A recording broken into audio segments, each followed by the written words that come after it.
आज का article the Hindu में प्रकाशित लेख वैश्विक वन संसाधन आकलन रिपोर्ट 2020 से लिया गया है। आइए जानते हैं कि इस रिपोर्ट के बारे में किन बिंदुओं पर चर्चा की जाएगी। मुख्य निष्कर्षों पर, क्षेत्रवार स्थिति पर, जंगलों के प्रकारों पर, सबसे अधिक जंगल किन देशों में है, इससे संबंधित जानकारी, साथ ही साथ संयुक्त राष्ट्र खाद्य और कृषि संगठन के बारे में भी कुछ बातों को जानेंगे। चलिए आर्टिकल को स्टार्ट करते हैं। 13 मई 2020 को खाद्य एवं कृषि संगठन ने 2020 का वैश्विक वन संसाधन आकलन रिपोर्ट जारी कर दिया है। इस रिपोर्ट में 236 से अधिक देशों और क्षेत्रों में विगत 30 वर्षों की जंगलों की स्थिति की जांच पड़ताल की गई है।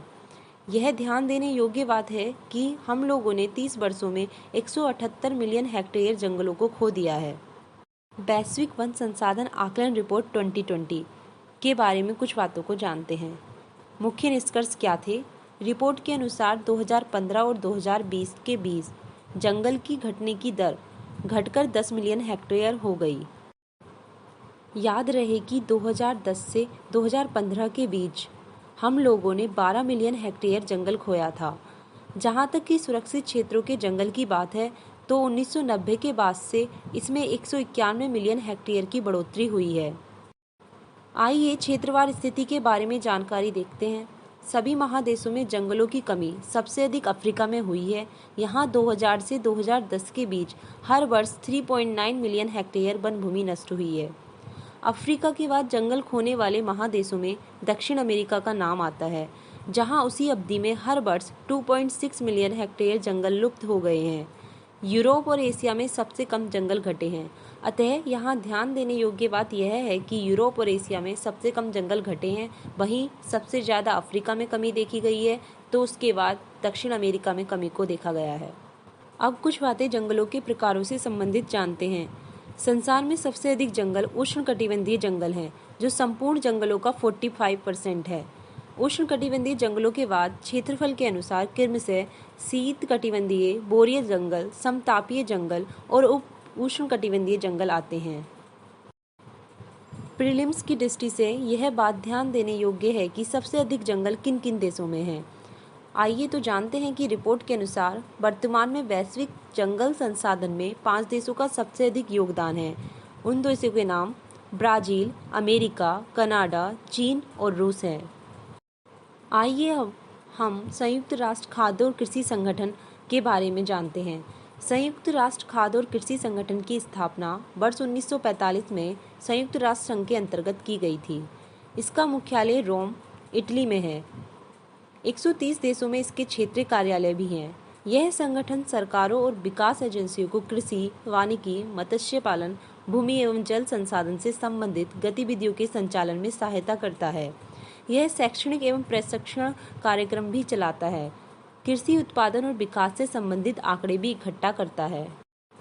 यह बात ध्यान देने योग्य है कि FAO वैश्विक स्तर पर खाद्य सुरक्षा के लिए कार्य करता है।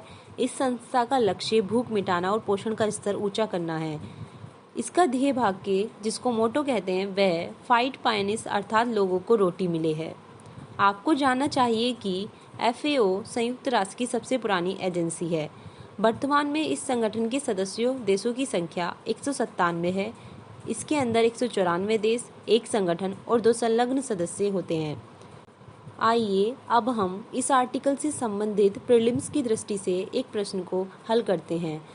चलिए प्रश्न को देखते हैं। वैश्विक वन संसाधन आकलन प्रतिवेदन 2020 के विषय में निम्नलिखित कथनों पर विचार कीजिए।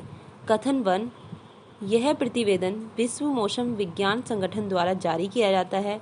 कथन नंबर 2, इस वर्ष के प्रतिवेदन में जंगल खोने की दर में बढ़ोतरी देखी गई है। कथन नंबर 3, सभी महादेशों में जंगलों की कमी सबसे अधिक दक्षिण अमेरिका में देखी गई है। उपयुक्त कथनों में से कौन सही है? ऑप्शन नंबर 1 केवल 1 और 2, ऑप्शन नंबर 2 केवल 3, ऑप्शन नंबर 3 केवल 2 और 3, ऑप्शन नंबर 4 इनमें से कोई नहीं। चलिए प्रश्न को हल करते हैं। जैसे कि हम कथन 1 को पढ़ते हैं तो हम देखते हैं कि यह रिपोर्ट विश्व मौसम विज्ञान संगठन द्वारा नहीं अपितु संयुक्त राष्ट्र खाद्य और कृषि संगठन द्वारा जारी की गई है।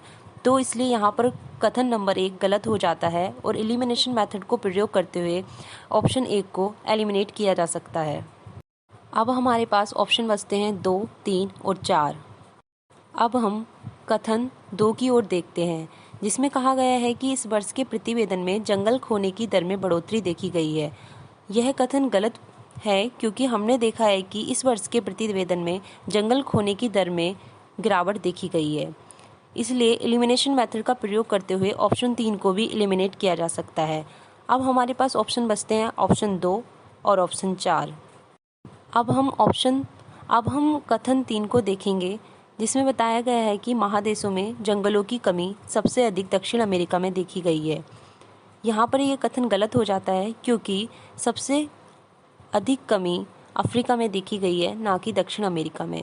अतः ऑप्शन 2 को भी एलिमिनेट किया जा सकता है और ऑप्शन 3 को भी। इस प्रकार इस क्वेश्चन का आंसर ऑप्शन 4 होगा, अर्थात इनमें से कोई भी कथन सत्य नहीं है।